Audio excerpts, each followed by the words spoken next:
또 8장 12절 말씀입니다. 넷째 천사가 나팔을 부니 해 3분의 1과 달 3분의 1과 별들의 3분의 1이 타격을 받아 그 3분의 1이 어두워지니 낮 3분의 1은 비추임이 없고 밤도 그러하더라. 아멘. 지난 시간까지 우리는 첫째, 둘째, 셋째 나팔에 대한 내용을 같이 살펴보았습니다. 하늘로부터 내리는 재앙이 첫째와 둘째와 셋째 나팔이 부러지면서 임하게 되어지는데요. 한마디로 표현하면 이 재앙은 기근과 기갈이라고 하는 의미로 말씀을 지난번에 드렸었죠.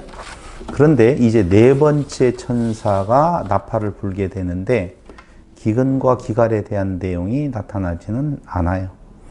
그러고 나타나는 것이 바로 해와 달, 별들의 3분의 1이 타격을 받게 되어진다. 이렇게 나오죠.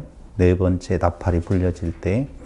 그러면은 해, 달, 별들의 3분의 1이 타격을 받게 되면은 전체는 아니잖아요. 그런 의미로 보았었을 때 해와 달과 별들, 빛. 근데 그게 빛을 잃게 되어진다. 타격을 입게 되어지면 제한적인 어두움이 찾아온다. 이렇게 볼 수가 있겠죠. 한 가지 꼭 머릿속에 염두에 두어야 될 것은 이것이 우주에 일어나는 어떤 현상으로 보아서는 아니 되어진다 라고 생각하셔야 된다는 거죠. 그러니까 빛을 볼 수 있었던 시간의 3분의 1이 어두워졌다 이렇게 보시면 돼요. 밤에도 낮에도 빛이 비추어요. 해, 달, 별들이 빛을 비출 때 그걸 볼 수 있는 그 상황에서 3분의 1이 결국은 어두워졌어요. 두 번째로는 별이 하늘에서 떨어진다 라고 이야기가 되고 있죠. 별이 하늘에서 떨어진다. 이건 이사야 14장 12절과 같이 이사야 14장 12절 한번 찾아보실래요?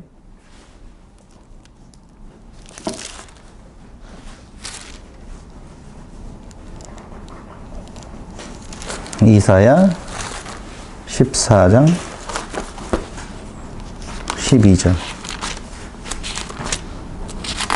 12절에 보니 너 아침의 아들 계명성이여 어찌 그리 하늘에서 떨어졌으며 너 열국을 엎은 자여 어찌 그리 땅에 찍혔는고. 별 하나 떨어진 것이 어디에 나오느냐 하면은요 요한계시록에 보면 어디냐 9절 예?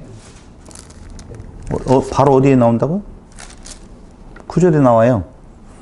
다섯째 천사가 나팔을 불며 내가 보니 하늘에서 땅에 떨어진 별 하나가 있는데 라고 나오잖아요. 이게 해, 달, 별이 어두워지고 별 하나가 또 떨어지는 일들이 발생하게 되어진다 라고 보면 돼요. 그러니까 이사야 14장 12절과 같은 공명현상이 일어나는데요. 이것은 어두워지고 별이 떨어진다. 대적의 마지막 멸망을 예고하는 표지판이 되어진다라고 보시면 돼요. 대적들이 멸망하게 되어지는데 이제 그 천천히 점진적으로 더 깊어지는 대적의 멸망을 예고하고 있다. 이렇게 보시면 되겠죠. 그러면서 거기 6장 12절과 12절에서 13절에 보면 내가 보니 여섯째 인을 떼실 때 큰 지진이 나며 해가 검은 털로 짠 상복같이 검어지고 달은 온통 피같이 되며 하늘의 별들이 무화과 나무가 대풍에 떠 흔들려 설익은 열매가 떨어지는 것 같이 땅에 떨어지며. 비슷하죠? 이 내용이 비슷하기는 해요. 근데 여기 나오는 6장에 나오는 이 부분은 최후의 심판을 가리키고 있고 지금 8장 마지막에서 나오고 있는 부분은 최후의 심판과 비슷하게 보이지만 그 범위는 제한적이다라고 보셔야 돼요. 다시 이야기하면 여섯째 인을 떼실 때 해가 검은 털로 짠 상복같이 검어지고 달은 온통 피같이 되며 하늘의 별들이 무화과 나무가 대풍에 흔들려 설익은 열매가 떨어지는 것 같이 땅에 다 떨어져 버리잖아요.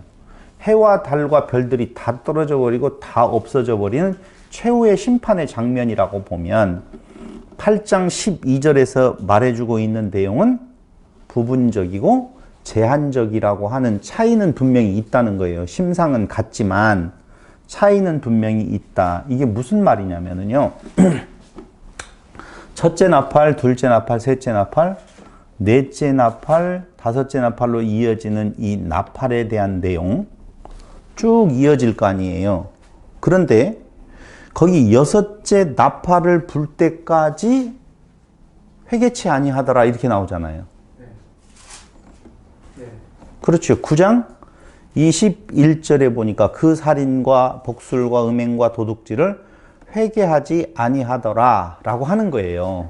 그렇다면 부분적 재앙을 하나님께서 집행하시는 의미는 회개하라 그 말이에요. 이걸 조금 더 구약에 가서 살펴본다라고 보면 10가지의 재앙 중에 9가지의 재앙이 일어날 때까지 바로는 회개치 아니해요. 그러니까 메시지를 주었는데 그 메시지를 듣고 나가 그랬다가 다시 어떻게 해요? 돌아오지 아니하고 그 마음이 강팍하여져서 다시 또 붙잡아 버리거든요. 이게 회개치 아니하는 모습이라 이렇게 보셔야 돼요.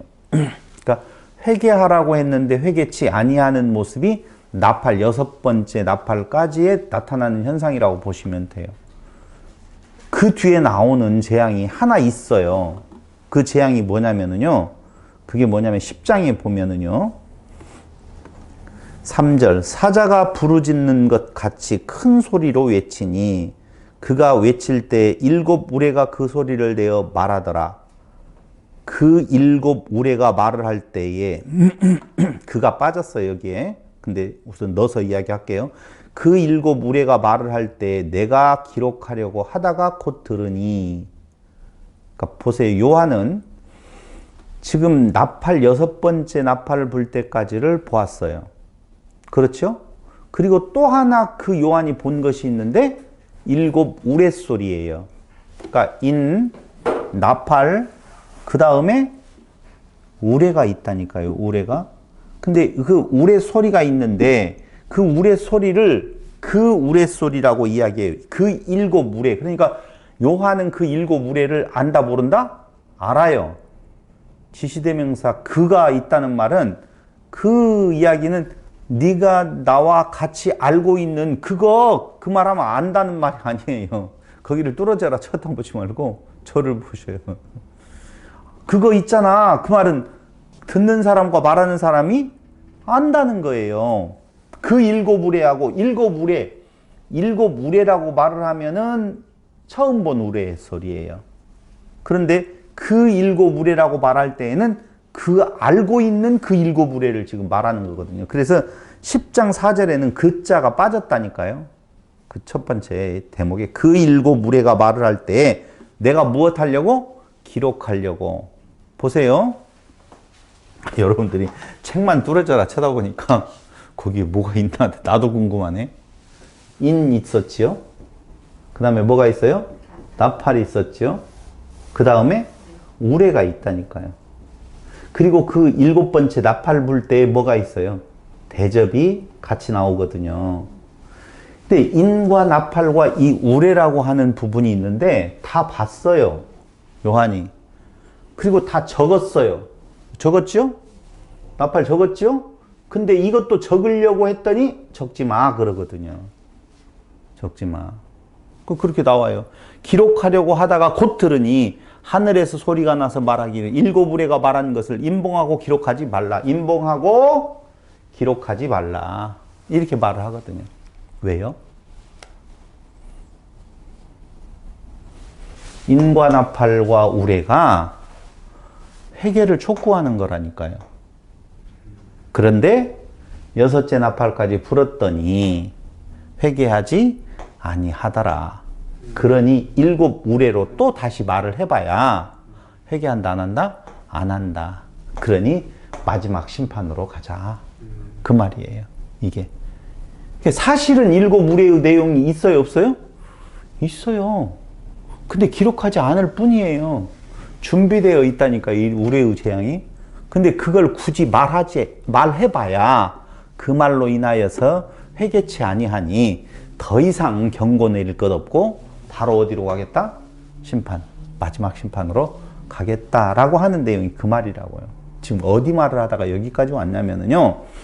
6번째 나팔 재앙까지의 내용은 회개를 촉구하는 하나님의 메시지가 담긴 심판이라 그 말이에요. 아시겠어요? 회개를 촉구해요. 그런데 그 회개를 촉구하는 것에 돌아오지 않는 것은 누구나 똑같더라. 출애굽할 때에 바로 왕하고 똑같더라. 회개하지 않더라. 그러니 어떻게 돼요? 최후의 심판, 10번째 심판, 장자의 죽음을 하나님께서 그 애굽에다가 시행해버린다 그 말입니다. 근데 우리가 머릿속에 하나 염두에 두고 가야 될 내용이 있다면 그 10번째 재앙까지 하나님께서 시행하실 때, 출애굽할 때, 출애굽 시에 하실 때 택한 이스라엘 백성들도 그걸 봐요, 안 봐요? 봐요. 본다고요. 근데 그 대상은 누가 되어지는 건가? 처음에는 이스라엘 백성들에게도 있는 것 같더니만 나중에는 애굽의 그 백성들에게만 그 일이 일어나고 마지막 심판에게는 탁 콕 집어서 애굽의 장자들에게 그 영향이 미쳐지더라 라고 하는 거예요. 장자의 죽음이라고 하는 건 대표성으로 모두 다 죽였다 그 말이죠. 그러니까 지금 그렇게 전개되어지고 있는 것을 우리는 머릿속에 생각하고 이 말씀을 보시면 되겠습니다. 그래서 첫 번째에서 언제까지?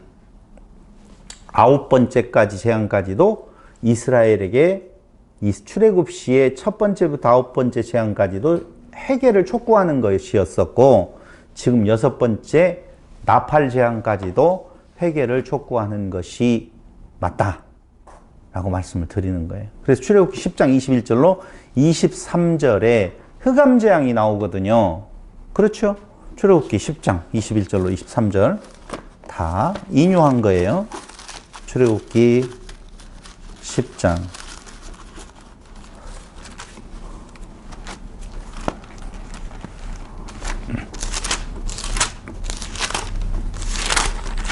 21절에 보니 여호와께서 모세에게 이르시되 하늘을 향하여 내 손을 내밀어 애굽 땅 위에 흑암이 있게 하라. 곧 더듬을 만한 흑암이리라. 모세가 하늘을 향하여 흑암이 있으니 더듬을 수밖에 없겠지요. 모세가 하늘을 향하여 손을 내밀매 깜깜한 흑암이 3일 동안 애굽 온 땅에 있어서 그동안은 사람들이 서로 볼 수 없으며 자기 처소에서 일어나는 자가 없으되 온 이스라엘 자손들이 거주하는 곳에는 빛이 있었더라. 넷째 재앙 누구에게만 해당되어진다고요? 애굽 사람들에게만 해당되어져요. 근데 애굽 사람에게 그 어두움이 내려진 것을 이스라엘은 보고 있을 뿐이에요. 그 이해됐어요? 네, 이해됐어요. 근데 더듬을 만한 것이다. 3일 동안이다. 이스라엘 거주지에는 빛이 있었다. 이렇게 지금 출애굽기에서 말하고 있는데요. 여기 요한계시록 8장 12절에서 나와 있는 내용들하고 같이 보면 이 내용이 해달 별이라고 하는 천체에 떠있는 우주에 떠있는 그것들을 말하지 아니하는 은유적 표현이라고 하는 것을 우리는 알게 되겠잖아요. 그런데 보세요. 애굽에서는 그렇게 어두움이 찾아왔다. 맞아요? 틀려요? 이것도 사실적이겠지요. 당시에 그런 어두움이 분명히 찾아왔겠죠. 저쪽 하늘에는 어두움이 있고. 그럼 이스라엘은 고센 땅에 살았잖아요. 저쪽은 저쪽으로 모여 살고, 그쪽에는 시커멓고 이쪽은 햇볕이 들고 있는 상황이었을 거라고 우리는 보통 생각을 하잖아요. 그렇죠? 이스라엘 사람들은 애굽 사람이 사는 곳 가운데 한 명도 없었을까요? 그들에게는 빛이 있었을까요? 없었을까요? 생각해 보셨어요? 그런 거? 모세는 그 당시에 물론 이제 그때는 뭐 당연히 모세가 이제 가서 그럴 때니까 물론 아니겠지만은 아마 왕궁에 몇 명이라도 그쪽에 들어가서 일하는 사람이 있지는 않을까요? 친애굽파, 뭐 친일파이듯이 이런 것들 잘 모르겠어요. 그래서 문헌에 보면 이것을 문학적인 기법으로 보는 경우도 있어요. 이해됐죠? 무슨 말인지. 그렇다라고 말하는 건 아니에요. 단 그것이 하나의 비유가 되어져서 가지고 그 심상을 가지고 오는데, 여기 지금 요한계시록에서 말하는 것은 은유적 표현이지 절대적으로 실질적으로 해달별이 어두워지고 떨어지는 일들이 있는 것 아니다 그 말이에요. 별이 떨어지면 3분의 1이 별 하나가 떨어졌으면 부딪히면 다 죽어요. 살아있는 것이 어디가 있어요. 그러니까 이건 은유적 표현이라고 하는 내용을 분명히 아셔야 됩니다. 그것을 우주적 사건이 아닌 이스라엘 가운데 일어난 실제적인 사건이었었다라고 보면 무엇이 출애굽 시에 어두움이 내렸던 것이 우주적 사건이 아닌 이스라엘 가운데 일어난 실제적 사건이라고 하니까 또 이렇게만 생각을 하잖아요. 실제적으로 어두움이 왔다 이렇게만 생각을 하시지 말고, 제가 지금 말하려고 하는 것은 몇 가지 지금 표현을 해볼게요. 다시 말씀드리면 그 어두움이 이스라엘 가운데 왔다고 표현하는 구약의 성경 구절들을 찾아보면 어느 때에 그 어두움을 표현하고 있는 건가? 이스라엘에 위에 하나님이 심판하실 때를 어두움이 찾아왔다라고 표현을 하고 있다니까요. 이해 왔죠? 그러면은 한번 보겠습니다. 진짜 그들의 심판이 해가 달과 별들이 어두워진 것을 말하는 것인지, 아니면은 심판이라고 하는 의미를 어떻게 표현하고 있는지, 예레미야 15장 9절. 예레미야 15장 9절을 찾아보겠습니다.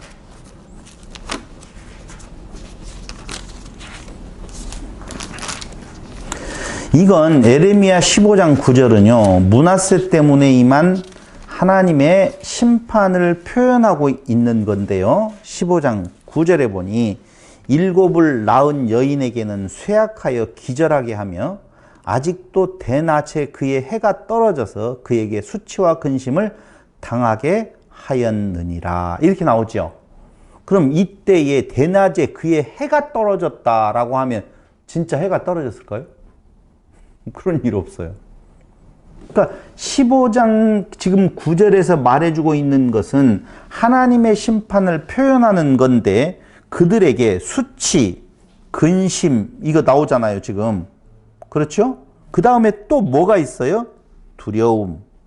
그 두려움이라고 하는 것이 어디에 나오느냐? 15장 그 앞부분에 나오는데요.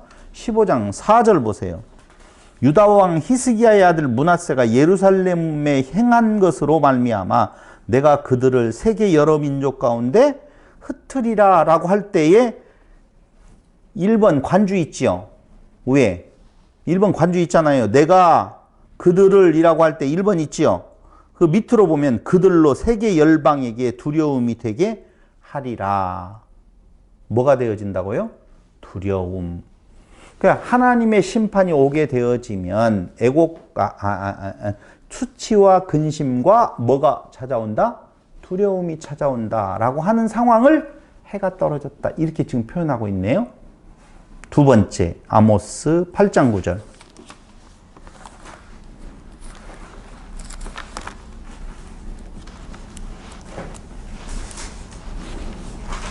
아모스 8장 9절은 뭐라고 그 어두움에 대해서 표현하고 있느냐 하면은요, 주 여호와의 말씀이니라. 그날에 내가 해를 대낮에 지게 하여 백주의 땅을 캄캄하게 하며. 그럼 지금 해가 어두워진다 이런 말들이 구약에 많이 나오는데요, 그 내용으로 그때마다 지금 해가 이렇게 떨어지는 건가요? 그건 아니에요.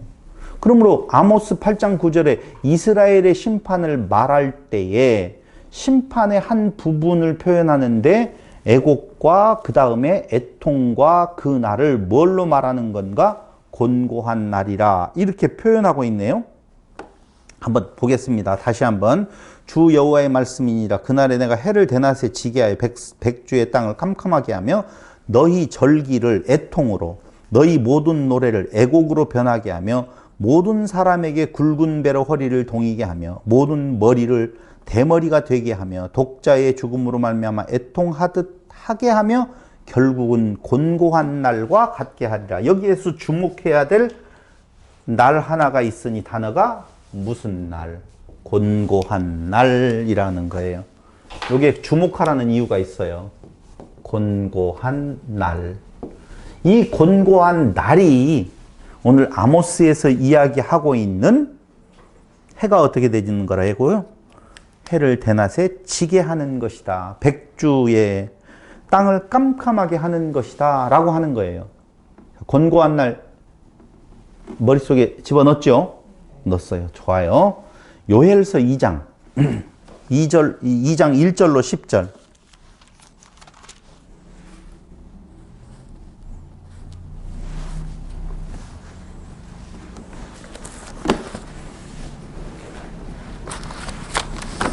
요엘서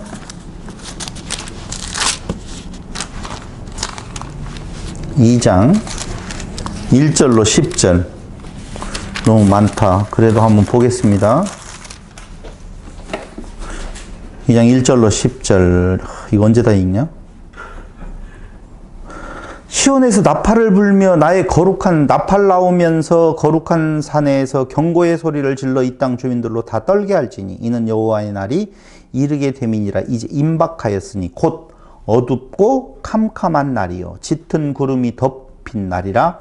새벽빛이 산 꼭대기에 덮인 것과 같으니 이는 맑고 강한 백성이 이르렀음이라. 이와 같은 것이 옛날에도 없었고 이후에도 대대에 없으리로다. 불이 그들의 앞을 사르며 불꽃이 그들의 뒤를 태우니 그들의 예전의 땅은 에덴 동산 같았으나 그들의 나중의 땅은 황폐한 들 같으니 그것을 피한 자가 없도다. 그의 모양은 맑았고 그 달이 쭉 내려와서 어디로 가느냐.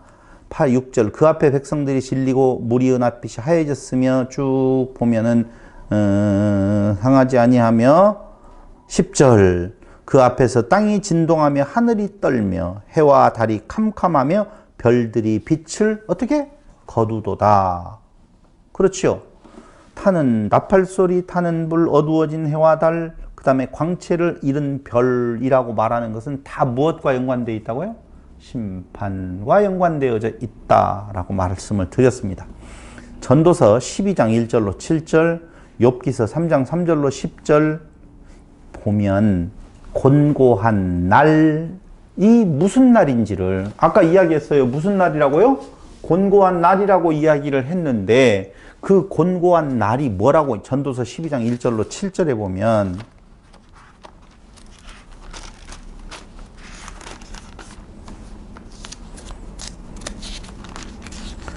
12장 1절로 7절. 너는 청년의 때에 너의 창조주를 기억하라. 곧 곤고한 날이 이르기 전에 나는 아무 낙이 없다고 할 해가 가깝기 전에 해와 빛과 달과 별들이 어둡기 전에 비 뒤에 구름이 다시 일어나기 전에 그리하라. 심판의 날 전에 그걸 무슨 날이라고 했다고요? 심판의 날?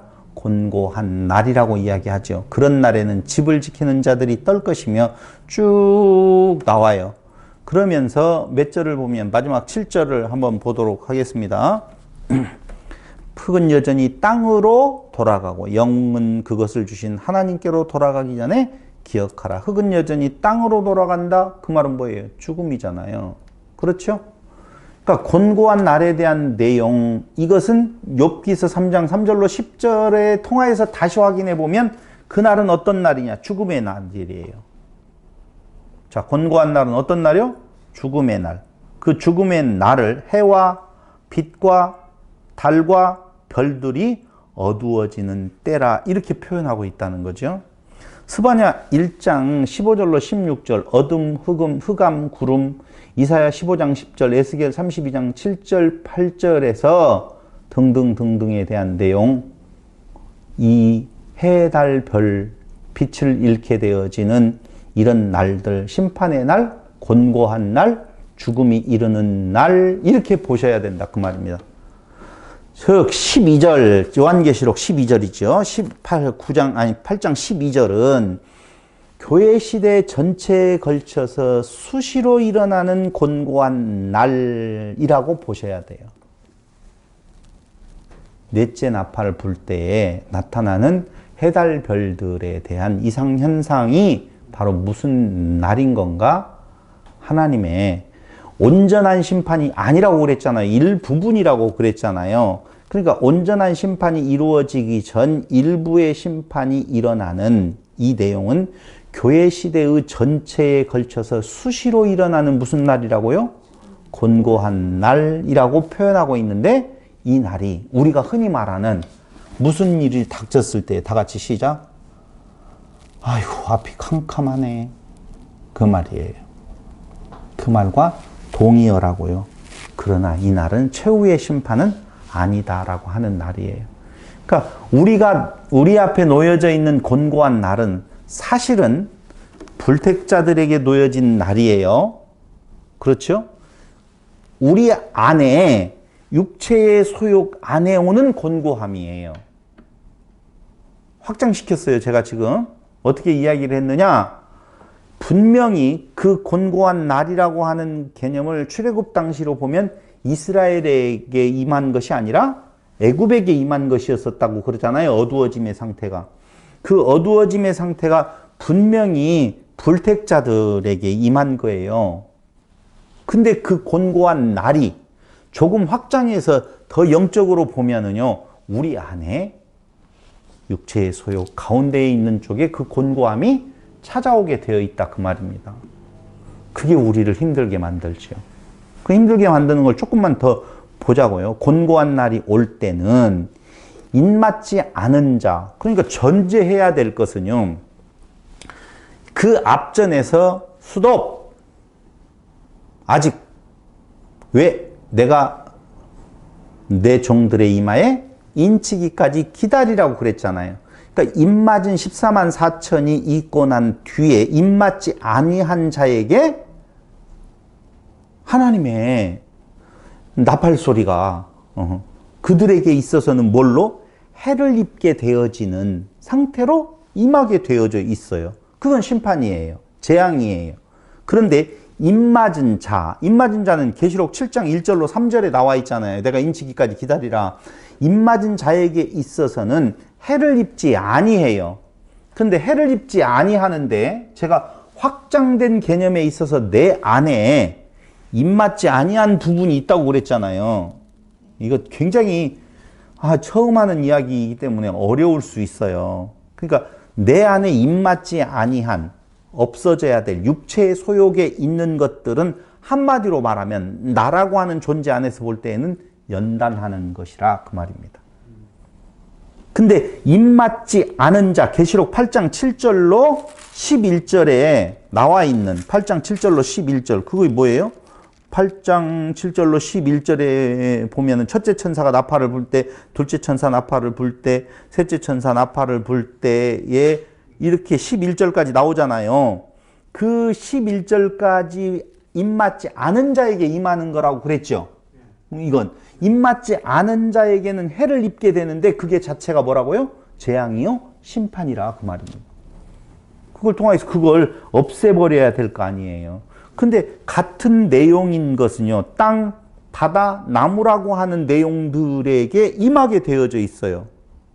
거기 7장 3절에 보면 이르되 우리가 우리 하나님의 종들의 이마에 인치기까지 땅이나 바다나 나무들을 해하지 말라 하더라 그렇게 나오잖아요. 근데 나팔 첫째와 셋째 나팔까지 불 때 땅이나 바다나 나무에게 해가 오잖아요. 이게 같은 내용이라니까요. 지금 내용은. 그런데 하나는 어떻게 하고 연단으로서의 개념을 바라보는 거예요. 그러니까 이스라엘 백성들이 애굽이 당하는 내용을 보고 있었을 때에 무엇 하는 거예요? 그 마음에 하나님을 더 알아가는 것이죠. 자기들의 존재가 죽어지게 되어지고 하나님만이 드러나게 되어지고 그 상대적에 있는 애굽 사람들은 어떻게 되고 심판을 받게 되어지는 일들, 이렇게 말입니다. 심판과 연단이라고 하는 것을 염두에 두고 이걸 바라봐야 될 필요가 있는 것이죠. 에스겔서 9장 4절로 6절에 보면 참고적으로 한번 보세요. 에스겔서 9장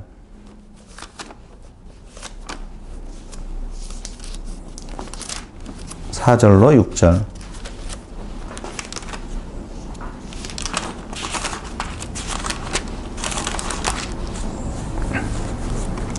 여호와께서 이르시되 너는 예루살렘 성읍 중에 순행하여 그 가운데 행하는 모든 가증한 일로 말미암아 탄식하며 우는 자의 이마에 표를 그리라 하시고, 그러니까 예루살렘 성읍 중에서 그들의 그 가증한 일들로 인하여서 지금 통곡하고 있어요. 탄식하며 우는 자는 어떤 자예요?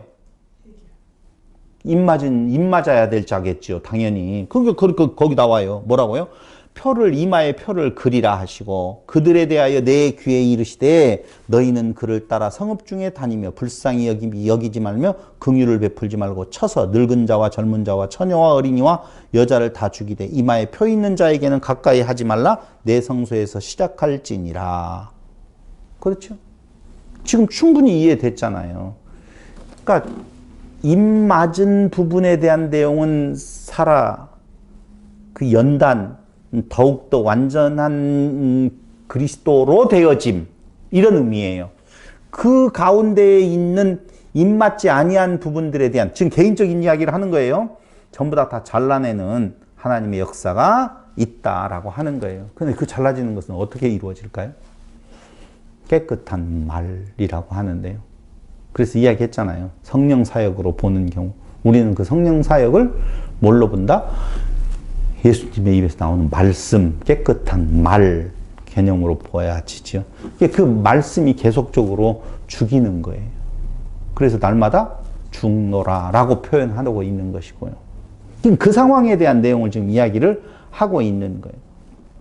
그래서 문설주에 피로 표시한 후에 징벌이 시행되는 것처럼 인침으로 말미암아 그 인침 가운데 왔었을 때 그 인쳐진 그 자리는 피해가 없고 그 나머지 자리에 폭탄과 같이 심판이 임해지는 상황을 지금 말해주고 있는 거예요. 자, 보세요. 심판이 오게 되어지면 충격이지요. 그렇잖아요. 지금 심판이 쫙 와요. 충격을 받아요. 여러분들은 충격을 받아요, 안 받아요? 자, 곤고한 날이라고 그랬어요. 그러니까 일상에서 내 삶에 가치로 느껴지는 일에 어떠한 일이 벌어진다는 거예요.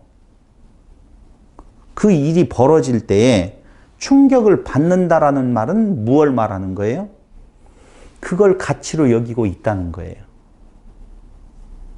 이해됐어요? 좀 더 쉽게 이야기하면 어떤 사람은 명예에, 어떤 사람은 돈에, 어떤 사람은 건강에, 어떤 사람은 죽음에 모든 것들의 가치를 부여하고 있었을 때 그곳에 그 곤고함이 임하게 되어지면 충격이죠. 당연히. 어떤 만큼 충격이었느냐? 그것의 가치를 느끼는 만큼 타격을 입게 되어져 있다는 거예요. 이걸 경건치 못한 자라고 이야기를 하고 있어요. 그런데 이 바로 심판은요, 우상숭배의 대상의 허탄함을 드러내게 되어 있어요. 내가 무엇인가를 가치 있다고 느끼는 것에 대한 내용이 무엇이다? 허탄한 것이다. 그런데 이 허탄이라고 하는 단어를 사전에 찾아보면은요, 거짓이 많아서 믿업지 않다, 이렇게 말을 하거든요. 진짜인 줄 알았는데 가짜라는 거예요. 진짜가 아니라는 것이죠. 인침을 받은 자는요, 그러한 심판의 일이 앞에 닥쳐왔었을 때에 타격이 없어요. 왜요? 가치가 다르니까. 어떻게 달라요? 성경은 오직 내게 있어서 가치로운 것은 그리스도밖에 없다, 그렇게 말하잖아요.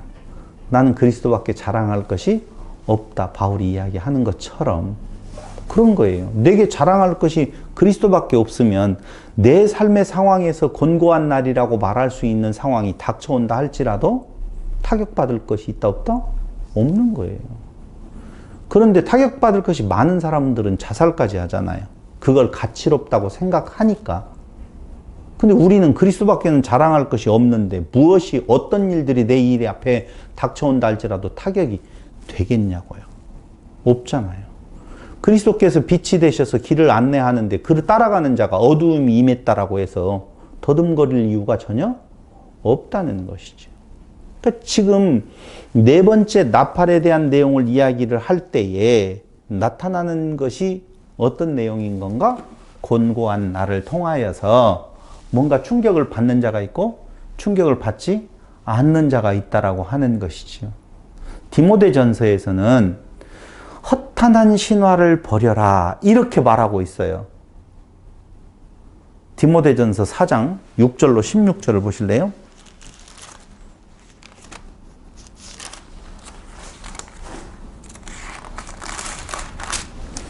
6절로 16절. 네가 이것으로 형제를 깨우치면 그리스도 예수의 좋은 일꾼이 되어 믿음의 말씀과 내가 따르는 좋은 교훈으로 양육을 받으리라. 망령되고 허탄한 신화를 버리고 그렇게 나오죠. 경건에 이르도록 내 자신을 연단하라. 됐어요? 그럼 여기 허탄한 신화를 버리고 라고 할 때에 그 허탄한 신화라고 하는 것이 무엇냐 그 말입니다. 무엇 때문에 그걸 버리라고 하느냐? 존재하지 않은 것을 위해서 혹은 금방 사라질 것을 위해서 돈을 쓰고 시간을 버리는 것만큼 어리석은 일은 없다는 거예요. 18세기에 중국의 베이징에서 말라리아가 창궐했다고 하더라고요. 18세기 중엽에, 18세기 중엽인지 초엽인지는 잘 모르겠네요. 18세기 중국 베이징에서 말라리아가 창궐했는데요. 치사율이 10%래요. 지금 우리가 코로나19 치사율이 10% 넘어요? 안 넘어요? 안 넘지요. 10% 넘으면 엄청난 거예요. 10명에 1명이 죽어나가니까. 그때 그 말라리아가 창궐했었을 때에 사람들은 죽음이 막 눈앞에서 벌어지잖아요. 10명 중에 1명씩 죽어나가는 정도니까. 그때 한 사람이 나타나서 용의 뼈를 먹으면 낫는다고 그랬어요. 용의 뼈. 그런데 얼마 안 있다가 베이징의 한 상점에서 용의 뼈를 팔기 시작을 했어요. 그런데 인기가 높아지다 보니까 이 용의 뼈가 한 상점에서 시작했는데 몇 상점으로 가더니만 일반 상점에서도 용의 뼈가 나와서 용각산인가? 산은 빼고 용각을 막 팔게 되어지고 그걸 막 사서 먹었어요. 그런데 처음에 이 용의 뼈는 뭘로 만들어졌는 건가? 한 상점에서 자라뼈를 용의 뼈라고 하고 팔았어요. 근데 인기가 높아지다 보니까 자라뼈가 그렇게 많지 않잖아요. 그렇죠? 그래서 처음에 두 번째로는 소뼈가 나오게 되어지고 그 다음에 양의 뼈, 염소의 뼈까지도 갈아서 팔기 시작을 했어요. 그러면 이 정도 되어지면 사람들은 의문을 제기해야 되잖아요. 그렇죠? 용 존재하지 않아요? 존재하지 않아요. 그런데 존재하지 않은 용의 뼈를 먹는 사람은 많아졌어요. 그런데 그 뼈가 진짜 용이 어디가 있냐고, 어떻게 잡았냐고, 어떻게 뼈를 냈냐라고 물어보는 사람이 한 사람도 없었다라고 하는 거예요. 재밌죠? 사람들은 그곳에 부딪히고 싶지 않아요. 불로초라고 하는 내용을 들어봤잖아요. 불로초 존재해요? 존재하지 않아요? 없어요. 그런데 불로초라고 이걸 먹으면 장수한다고, 이걸 먹으면 오래 산다고, 이걸 먹으면 병 안 걸린다라고 하는 말에 사람들은 그걸 묻고 싶지 않아요. 왜냐하면 죽음이라고 하는 공포가 그들에게 있기 때문에, 죽음이라고 하는 생명에 대한 가치가 최고조로 달해 있기 때문에 그것을 향하여서 문제를 해결할 수 있는 것이라고 보면 그가 나를 속인다 할지라도 따지지 아니하고 속고 싶은 마음이 그 안에 있다는 거예요. 제일 크게 사기치는 것이 뭐예요? 안 죽어, 그 말이거든요. 어디에서요? 에덴 동산에서 먹는 날에 안 죽어. 당연히 죽는데 안 죽는다라고 하는 그 유혹에, 그 허탄한 말에 속아 넘어가 주는데 이의제기도 않아요. 그 허탄한 말을 지금 누가 하고 있느냐? 이만희가 하고 있어요. 그 죽어가고 있는, 늙어가는 그 몰골을 보게 되어지면, 그 행동을 보게 되어지면 그가 구세주가 아니라고 하는 거 뻔히 아는데도 불구하고 그 안에 있었을 때 문제 제기 안 한다니까요. 왜요? 너무나 가치를 크게 목숨에다 두니까 그쪽으로 문제 제기하고 싶은, 그래서 그 허상을 깨고 싶지 않다라고 하는 거예요. 부자로 살 수 있어. 근데 부자로 살 수 있어요, 없어요? 왜요? 재원은 한정되어 있는데. 한정되어 있다는 말도 맞아요. 한정되어 있다는 말도 맞는데요.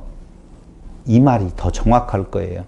사람을 보며 세상을 볼 때 만족함이 없었네. 우리 하나님 예수를 볼 때 나는 만족함을 얻었네라고 어떤가요? 사람을 보며 세상을 볼 때 만족함이 없었네. 나의 하나님 그분을 볼 때 나는 만족하였네. 동남풍아 불어라 서북풍아 불어라 가시밭에 백합화 예수 향기 날리니 할렐루야 아멘. 그런 노래가 예전에 있었잖아요. 지금 부르는지 안 부르는지 모르겠지만 만족함이 없는 것은 사람이 가지는 그 욕심은 바다와 같아서 채워도 채워도 끝이 없어요. 그렇기 때문에 부자로 살 수 있다. 부자는 뭐예요? 만족할 때가 부자인 거거든요.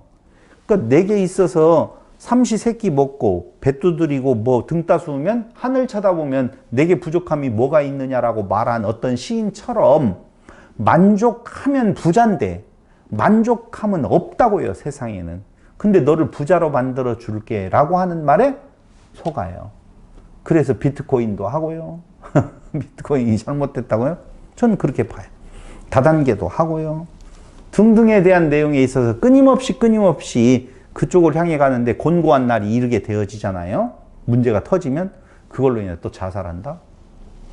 부자도 될 수 없어요, 어차피. 만족할 수 없으니까요. 그런데 그걸로 인하여서 또 내가 죽음에 이르는 것까지 그 공포, 그 두려움이 몰려온더라 그 말입니다. 이게 뭐라고요? 넷째 나팔 심판이에요.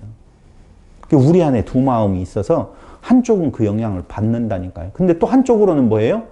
주님 한 분만으로 나는 만족하였네 라고 하는 부분이 침을 받지 아니하는 부분이 있다고. 완벽한 건강을 이야기해요. 명예를 이야기를 해요. 세상은 신뢰의 대상이 아닌데도 불구하고 세상에 네 마음을 두고 가치를 두고 살아가라고 계속적인 우리의 기회를 통하여서 유혹하는 사단의 이 역사가 지금 일어나고 있다 그 말입니다. 그게 무슨 날이라고요? 곤고한 날이라 라고 이야기를 해요. 용각에서 우리는 그걸 알아볼 수 있잖아요. 죽어도 아닌데 그걸 그냥 묻지 아니하고 그곳에 그냥 함몰되어져서 가고 싶어 하는 해와 달과 별, 바다, 피조물 그리고 인간까지 처음 창조했던 것들에 대한 해체 작업이 있다 그 말입니다. 넷째 나팔 불 때. 왜요? 계시록 21장 1절에서 무엇을 향해 가는 거예요? 또 내가 새 하늘과 새 땅을 보니 처음 하늘과 처음 땅이 없어졌고 바다도 다시 있지 않더라. 해체 작업 되고 있죠? 이유는요. 새 창조를 위한 파괴가 일어나고 있다라고 보시면 돼요. 그러니까 우리도 새 창조 대상이지요. 그럼 우리 안에서 예창조에 해당되어지는 그 잔여물들을 다 어떻게 해요? 제거해 주시고 새 창조되는 새로운 피조물로 우리를 거듭나게 하시는 일들을 오늘 넷째 나팔이라고 하는 것을 통하여서 맞아요. 계시해 주고 있는데요. 얼마만큼 그곳에 가치를 두느냐에 따라서 우리의 삶의 고통은 찾아오기도 하고 오히려 편안함이 찾아올 수도 있다는 것을 말씀을 드리는 것입니다.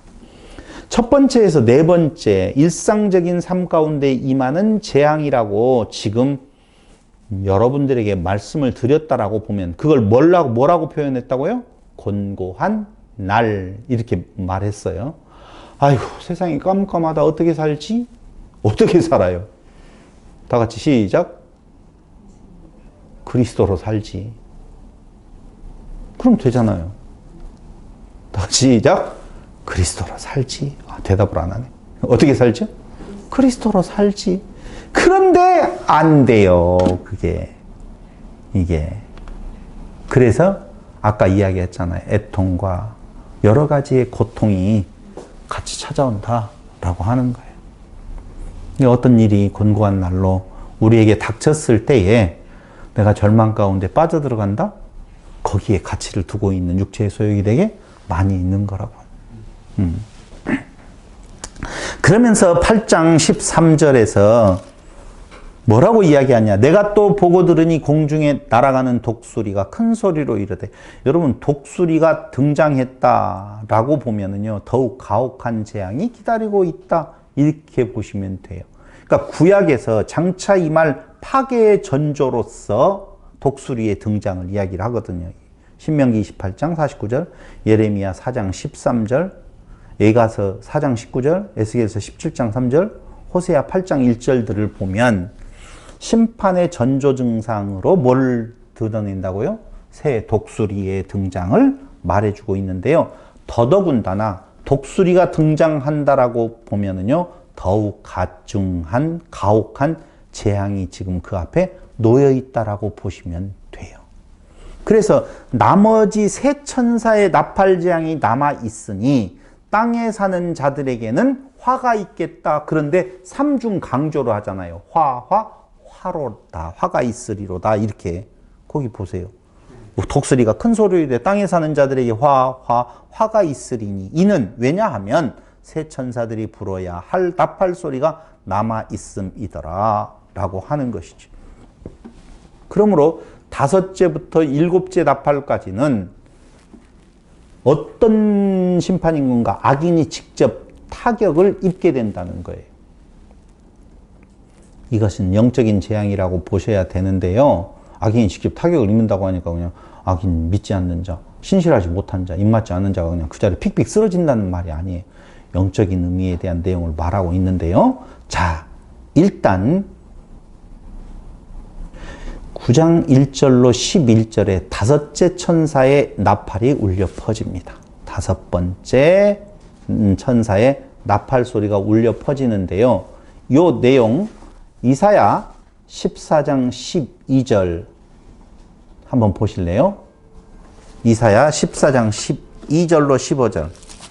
이사야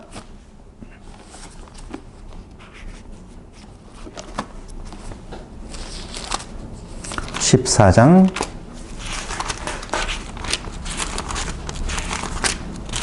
12절로 15절. 너 아침의 아들 계명성이여. 이거 계명성은 누구를 가리켜요?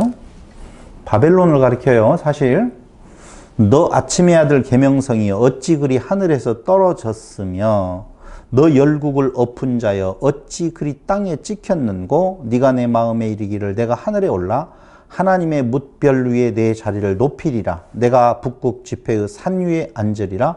가장 높은 구름에 올라가 지극히 높은 이와 같아지리라 하는도다. 그러나 이제 네가 스올 곧 구덩이 맨 밑에 떨어짐을 당하리로다. 이 스올 구덩이 맨 끝이 어디예요? 무저갱이에요. 지금 그 무저갱이라고 하는 의미가 그런 의미를 담고 있어요. 누가복음 뭔 말이냐면은요, 지금 9장 1절 5째 천사가 나팔을 불며 내가 보니 하늘에서 땅에 떨어진 별 하나가 있다고 그러잖아요. 그 별 하나가 도대체 뭔가 보고 있는 건데요. 방금 우리가 살펴봤던 이사야 14장 12절로 15절에 대한 무저갱, 스올로 떨어진 별 하나, 바벨론이 그렇게 떨어진다고 지금 이야기를 하고 있고, 누가복음 10장 18절 보세요.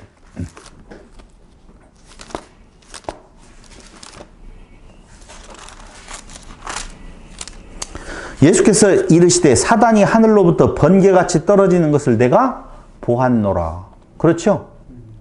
예수님도 그걸 인용을 하네요. 또 하나 보시죠. 9장 11절. 요한계시록 9장 11절을 말하는 거예요. 네. 그들에게 왕이 있으니 무저갱의 사자라. 히브리어로는 그 이름이 아바돈, 헬라어로는 그 이름이 아볼루온이더라. 그 말은 별 하나가 떨어져서 무적행의 열쇠를 받아요. 누구로부터? 어린 양으로부터 받아요. 어린 양으로부터 받는다고요. 거기 나와요. 별 하나가 있는데 그가 무적행의 열쇠를 받았더라 그 말이잖아요. 누구한테 받았어요? 어린 양에게 받는 거예요. 열쇠를 받아요.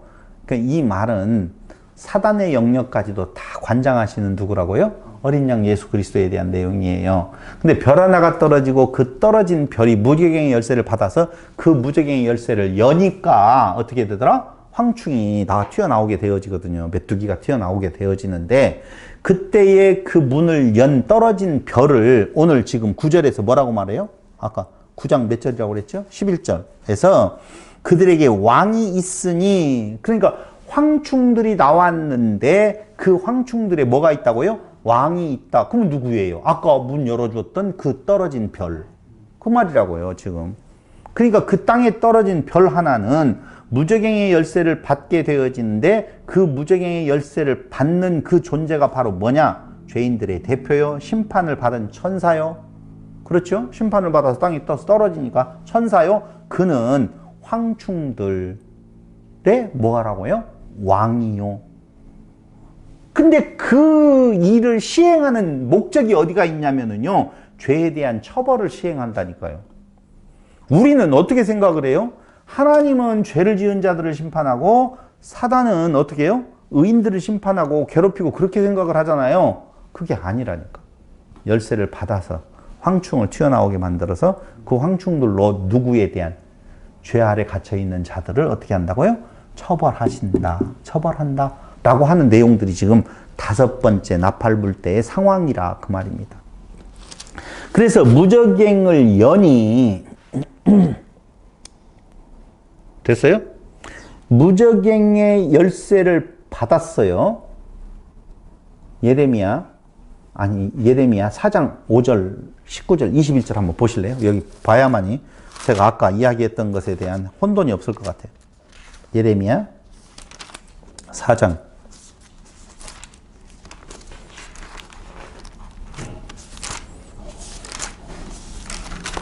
5절. 너희는 유다에 선포하며 예루살렘에 공포하여 이르기를 이 땅에서 나팔을 불라 하며 또 크게 외쳐 이르기를 너희는 모이라 우리가 견고한 성으로 들어가자 하고 5절 읽었죠. 4장 5절 19절. 슬프다 아프다 내 마음속이 아프고 내 마음이 답답하여 잠잠할 수 없으니 이는 나의 심령이 나팔 소리와 전쟁의 경보를 들음이로다. 지금 나팔 소리 들어서 그렇대요. 이게 뭐라고요 지금? 독수리의 등장을 통한 가혹한 재앙이 지금 오게 되어지는 것을 말한다. 21장을도 마찬가지. 내 백성은 나를 알지 못하는 어리석은 자요 지각이 없는 미련한 자식이라. 악을 행하기에는 지각이 있으나 선을 행하기에는 무지하다. 죄 아래 있는 자들에게 심판의 나팔 소리가 지금 들려진다. 이것이 뭐라고요? 독수리의 등장으로 표현되어지고 있는 것이다. 그 말입니다. 그러니까 지금 그 독수리가 등장하게 되어지면서 화로다 이렇게 이야기를 하잖아요. 더 센 심판이 지금 재앙이 임하게 되어질 때에 별 하나가 떨어지게 되어지고 그 별 하나 떨어진 별이 열쇠를 받게 되었는데 그 열쇠는 누구로부터? 그리스도께로부터 받게 되어지고 그 떨어진 천사가 무적행의 열쇠를 여니까 그 무적행에서 연기가 올라오고 그 연기로 인해 무엇됐다? 어두워졌다. 지금 그렇게 말을 하는 거예요. 그런데 그 연기로 어두워졌다라고 하는 것은 무슨 상태를 의미하느냐면요. 영적 무지의 상태를 지금 이야기를 하는 거예요. 연기로 어두워지면은 분간이 없어요. 그래서 어두워진 상태가 되어지는데요. 이때 황충, 메뚜기, 연기 가운데로부터 땅 위에 나오게 되어지는데요. 그 자의 권세는 전가르 권세와 같은 권세를 받았다라고 말을 하면서 무엇 하느냐? 오직 이마에 하나님의 인침을 받지 아니하는 사람들만 어떻게 해하라. 지금 그 말이에요. 그런데 절대 죽이지 말고 죽이지 않고 5달 동안 괴롭게 하라는 것이지요. 어느 정도냐 하면은요, 죽기를 구하여도 죽지 못하고 죽고 싶으나 죽음이 그들을 피하게 된다고 말하지요. 그렇죠? 자, 올라온 황충은 어디에서 올라왔어요? 무저갱에서 올라왔대요. 무저라고 하는 것은 아비소스라는 단어인데요. 밑바닥 없는, 깊이를 잴 수 없는 태초의 깊음. 우리는 알죠? 태홈. 태홈 아시죠? 그리고 태초의 대양. 무저가 그 말이에요. 태초의 대양. 바닷속. 거기 의미하는 거예요. 사자의 영역이요. 지하세계라고 말하는데요. 거기에 갱자가 붙으면요, 프레아르인데요, 우물 구덩이에요. 그러니까 태홈의 구덩이 우물이라고 보시면 된다고 말이에요. 거기로부터 이것이 뭐예요? 우리가 흔히 말하는 지옥이에요.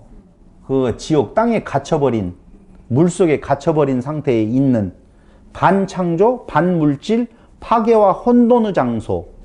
이걸 과학에서는 뭐라고 표현해요? 블랙홀이라고 말하잖아요. 블랙홀이라고. 그렇게 표현하거든요. 마가복음 한번 보실래요? 7장 1절로 23절.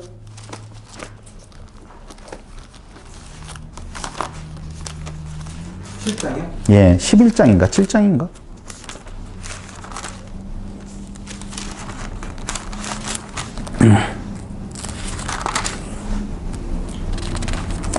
(11장인가)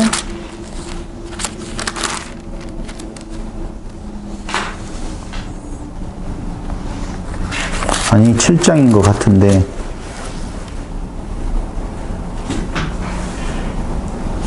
거기 놓아두고 어쨌든 저거 아니에요? 예, 문부까지 낮아지리라. 금방 거기 나오는 부분이에요. 11장. 11장이요? 예, 거기 그런 의미가 있는데요. 이렇게 무저갱에서 나온 그 황충이 하는 일이 뭐냐면요. 아까 말씀드린 대로 오직 이마에 하나님의 인침을 받지 않은 사람들만 해하라 말이에요. 그럼 됐네요, 여러분. 우리는 인침 받았어요, 안 받았어요? 받았잖아요. 그럼 이 5번째 나팔 불 때에 재앙하고는 우리는 상관이 없는 것이 되겠죠. 그렇게 생각을 하고 살았죠. 아니, 없는 거, 예? 아닌가 봐요. 그거 아니라, 자꾸 이제까지 이야기를 했잖아요. 우리는 우리와 우리 바깥을 구분하는데, 그건 너무 당연한 내용이고, 우리가 우리 안에 내용으로 놓고 본다라고 보면, 인침을 받은 성령의 소욕 가운데 있는 것은 아무런 영향이 없어요. 근데 받지 아니하는 육체의 소욕 가운데 있는 것은 당연히 영향을 받게 되어져 있다 그 말입니다. 그런데요, 이 황충이요, 아바돈, 파괴의 장소를 말하죠. 또 아볼루혼, 파괴자를 말하거든요. 그러니까 파괴의 장소와 파괴자가 합쳐진 것이 황충이라는 의미예요. 보세요. 그런데 이 황충의 재앙은요, 한마디로 말을 하면 회개를 촉구하는 거라고 그랬잖아요. 완전히 죽여버리는 것이 아니라고 그랬잖아요. 완전히 죽이지 말라 그 말이에요.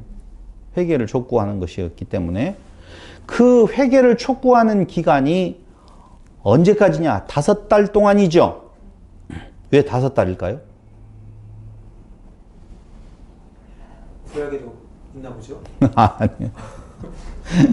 참 메뚜기가요. 이거 무슨 메뚜기는 아니에요, 여러분. 황충각고라고 나와 있어요.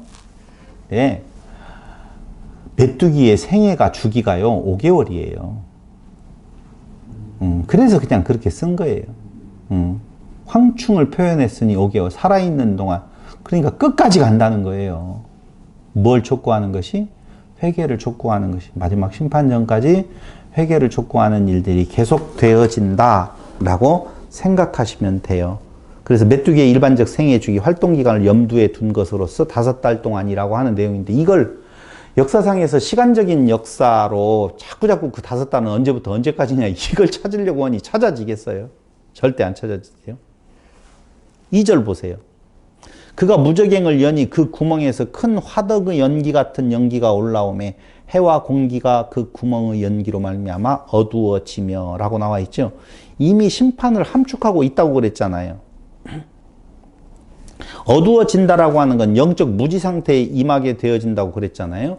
요 메뚜기 재앙은요, 출애굽기 10장 1절로 15절에 메뚜기 재앙을 연상하게 되어지는데요. 모세를 통해 하나님의 말씀, 모세를 통한 하나님의 말씀을 무엇하고 있어요? 거부하고 있다 그 말입니다. 회개치 아니하더라 그 말입니다. 이게 몇 번째 재앙이에요? 메뚜기 재앙이 9번째 재앙이던가요? 그렇게 나올 거예요. 아니, 중요한 것은 그건을 말하는 것은 아니에요. 그러니까 정리해 볼게요. 시간이 다 됐으니까. 십자가와 부활로 말미암아 마귀와 그의 군대가 심판을 받기 시작했고, 이해됐죠? 예수님의 지금 십자가 사역이라고 말씀을 드렸잖아요. 3일 동안에 십자가 사역이 지금 일어나고 있어요. 근데 그 십자가와 부활로 말미암아 악한 마귀 그 군대 그들에 대한 심판은 이미 시작이 되었고 그 영향은 어디에까지 미치게 되어져 있는 건가? 불신자, 마귀에게 충성을 바치는 자, 우리 안에서 보면 육체의 소욕은 영향을 어떻게 미치게 되어져 있다 그 말입니다. 그래서 황충이 도대체 어떻게 괴롭게 하는 것인지를 다음 시간에 이제 말을 한다 그 말이에요. 다음 시간 기대하시면서 오늘은 여기까지 마치겠습니다. 기도드리겠습니다.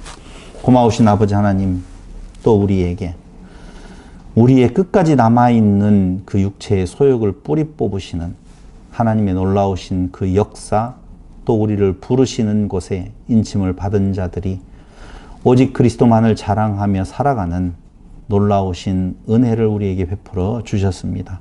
보이는 것에 우리의 마음을 빼앗기는 어리석은 이 육체의 소욕을 제거하여 주시고 깨끗한 말이 우리를 관장함으로 말미암아 그리스도를 우리의 최고의 자랑거리로 삼고 살아가는 성도들이 되게 하여 주시기를 예수님의 이름으로 기도드립니다. 아멘.